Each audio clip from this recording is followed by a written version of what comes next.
sahabat autoimuners, untuk bincang-bincang kali ini saya Tanti dari komunitas autoimun mengundang salah seorang dokter yang cantik, yaitu Dr. Prasna Pramita, spesialis penyakit dalam, konsultan alergi imunologi. Halo dok, apa kabar? Halo, Tanti, apa kabar? Saya baik. Baik. Bincang-bincang kali ini mengenai fit day ya dok ya? Iya. Untuk sekarang ini, semenjak COVID-19 ini merebak, boleh dibilang fit day ini vitamin yang cukup banyak dikenal orang ya sekarang ya dok ya? Iya. Nah, mungkin dokter bisa jelaskan sebetulnya fit day ini apa sih, seberapa penting untuk tubuh kita? Ya. Jadi kalau dilihat memang sekarang ini semua larinya ke vitamin D. Sedikit vitamin D-nya gimana? Bagus nggak? Bagus nggak? Gitu ya. Nah, jadi vitamin D sendiri itu adalah dia untuk untuk membantu penyerapan dari kalsium dan fosfor di dalam tubuh kita. Nah, kalsium ini gunanya apa? Untuk membantu tulang kita supaya jadi lebih kuat. Jadi untuk penyerapan di tulang, penyerapan semuanya untuk hormon-hormon juga kalsium karena membantu hormon-hormon tiroid juga kan. Nah, itu jadi untuk metabolisme di dalam tubuh kita sebenarnya kita butuh vitamin D. Gitu. Jadi artinya kita harus mempunyai vitamin D yang bagus nilainya cukup gitu dalam tubuh kita. Untuk kadarnya ya dok ya. Kadarnya iya. Nah, untuk kadarnya ini kira-kira kita harus bagaimana sih dok untuk mengetahui seberapa tingginya kadar fit D di dalam tubuh kita? Ya, jadi untuk kadar vitamin D kita perlu lakukan pemeriksaan darah gitu laboratorium ya. Kita cek darah kita, nah kita minta untuk pemeriksaan vitamin D atau B25OH. Nah, nanti biasanya angkanya harusnya tuh sekitar 30 sampai 100. 30 sampai 100 ya dok ya. Kalau di bawah 10 kita dinyatakan adalah defisiensi vitamin D. Iya dok. Kalau 11 sampai 20 dikatakan insufisiensi. Sampai dengan di bawah 30 insufisiensi vitamin D. Ya, masih kurang berarti masih kurang, artinya harus ditambah. 30 sampai 100 jadi yang ideal ya dok ya. Iya. Oke, jadi bisa kita cek juga melalui lab ya dok ya dengan yang tadi darah ya, bisa darah. Nah, untuk mendapatkan fit D ini kita dapat dari mana aja sih dok? Ya, vitamin D itu memang ya susah-susah gampang ya, sebenarnya dari makanan kan pasti ada ya. Tapi kan kecil, misalnya dari salmon, dari tuna, dari sarden gitu kan, dari ikan itu ataupun juga kerang itu juga banyak mengandung vitamin D. Tapi seberapa banyak salmon sih yang harus kita makan? Nah, itu seberapa banyak tuna yang kita harus makan kan gitu ya. Jadi kita sulit juga untuk untuk tiap hari makan ikan terus ya dok ya. Jadi ada juga suplemennya. Suplemennya itu berupa tablet, yaitu tablet yang tablet soft gel ataupun tablet yang yang keras gitu ya. Nah, itu bisa kita dapatkan. Kita di Indonesia tuh ada sediaan dari yang 400 international unit dan yang 1000 international unit. Nah, selain itu kita juga bisa dapat gratis. Yaitu dari mana tuh dok? Sinar matahari. Sinar matahari, apalagi di Indonesia ya dok ya. Daerah negara tropikal harusnya.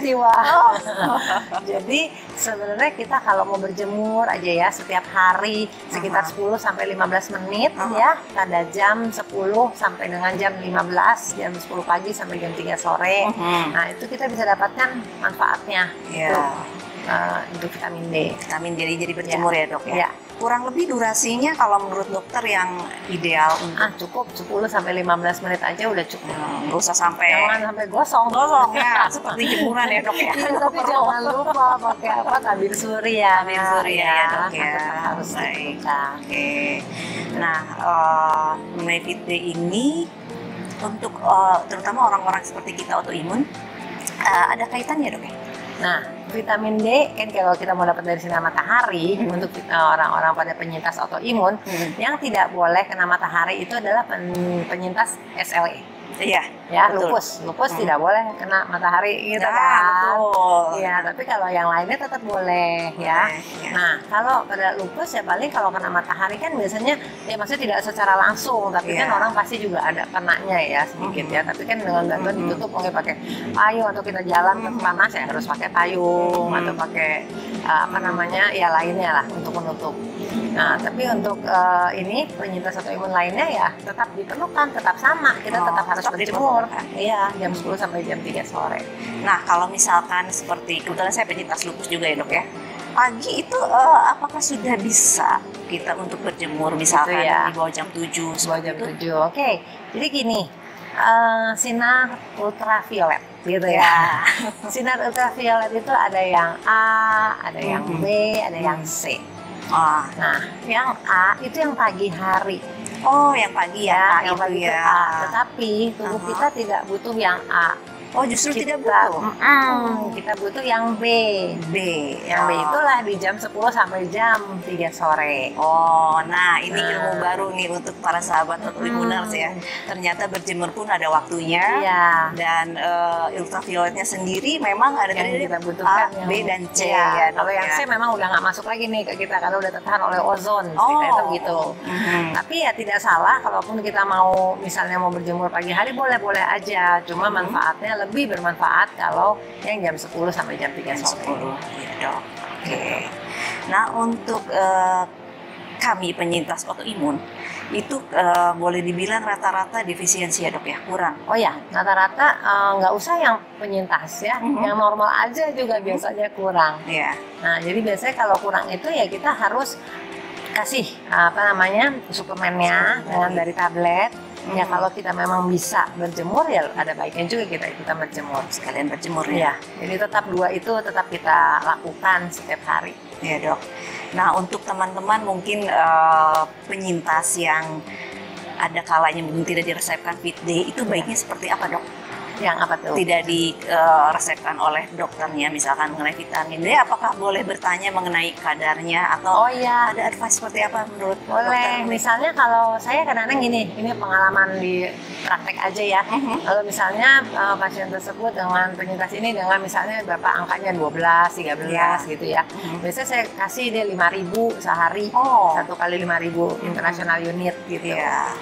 Gitu, Aman ya, kan. Dok ya untuk yang 5.000 ini? Aman, kan kita kan Aman. cukup minum juga ya. Nah, cuma kadang sampai 1 bulan biasanya habis itu saya turunin dosisnya. Ya. Di bulan keduanya saya turunin dia 3.000 gitu. Ya. Yang penting kita cukup minum. Iya. Ya, karena vitamin D ini kan namanya juga vitamin D itu tidak larut dalam air kan, larutnya dalam lemak. Oh, Jadi kita gitu. tetap harus menjaga juga ginjal kita. Ah, iya, Dok. Cukup cairan. Ya, jadi untuk bisa meningkatkan vitamin D kita juga perlu konsultasi ya, Dok ya. Iya, Artinya tidak tetap semerta-merta karena Oh, ingin iya. meningkatkan. Iya, iya, Minum terus apalagi minumin semuanya. Oh, apalagi yang Jangan. tinggi ya, seperti Iya. 5.000 tadi. Iya. Nah, Dok, untuk penyintas autoimun lagi kembali, vitamin D ini berapa lama sih jaraknya harus dicek seperti lagi. tadi? Apalagi yang tinggi tadi, Dok. Iya, kalau masih yang rendah gitu ya, kalau misalnya defisiensi, saya rasa sih nggak usah juga terburu-buru dicek lagi. Ya, satu juga harganya nggak murah-murah amat juga kan periksanya ya. Bisa mungkin 6 bulan. Oh, jadi per 6 Ya, bulan. per 6 bulan aja kita cek. Atau kalau emang perlu banget ya 3 bulan deh kita 3 cek. bulan Paling ya. seperti itu. Jadi dikembalikan ke kondisi masing-masing. Iya. Apabila memang kita sedang mengkonsumsi yang cukup tinggi, Iya, ya mungkin kita lebih mungkin cepat lebih ya. cepat ya. Nah, jadi ya normalnya boleh bilang 6 bulan ya, Dok ya. Iya, 6 bulan aja. Nah, tadi ada yang menarik, Dok. Fit D itu larut dalam lemak. Ya, larutnya dalam lemak. Larut dalam lemak. Berarti kita kalau untuk bisa mendapatkan Fit D yang baik, diabsorb dengan baik, mungkin ada advice apa tuh, Dok, untuk teman-teman? Nggak ada yang khusus sih, nggak ada Aha. secara khusus. Yang pasti apa namanya fungsi ginjal kita yang pasti harus baik gitu ya.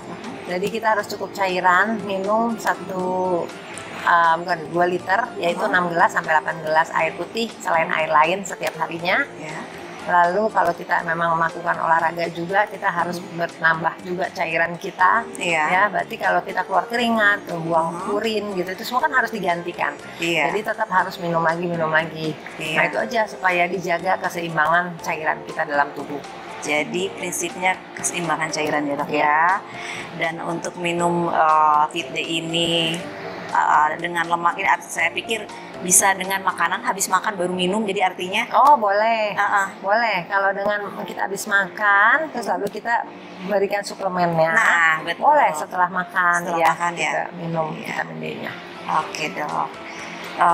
Mungkin untuk teman-teman autoimun ada pesan-pesan khusus, Dok, mengenai Fit D ini? Ya, pokoknya jangan bosan-bosan atau jangan malas untuk memeriksakan kadar vitamin D kita di laboratorium, yaitu minimal 3 bulan sekali atau 6 bulan juga bisa, tergantung dari kadarnya. Dan kita jangan hanya cukup misalnya hanya target kan 30 sampai 100. Jangan puas hanya di 30. Kita kejar ke angka 50, 60 supaya kita juga aman. Gitu. Oh gitu dok. Jadi boleh dibilang semakin tinggi itu ada pengaruh ke badan kita ya dok? Oh iya, kita tuh merasa lemas berkurang, pegel-pegel juga berkurang. Gitu. Itu, dok. Semuanya lebih minimal deh gejala yang akan dirasakan. Jadi intinya tetap harus terkontrol ya dok ya. Lebih tinggi lebih baik tapi terkontrol. Seperti itu. Oke, sahabat autoimun semua, untuk bincang-bincang kali ini kita sudahi, dan untuk Dokter Prasna terima kasih untuk waktunya kali ini. Ya, salam sehat.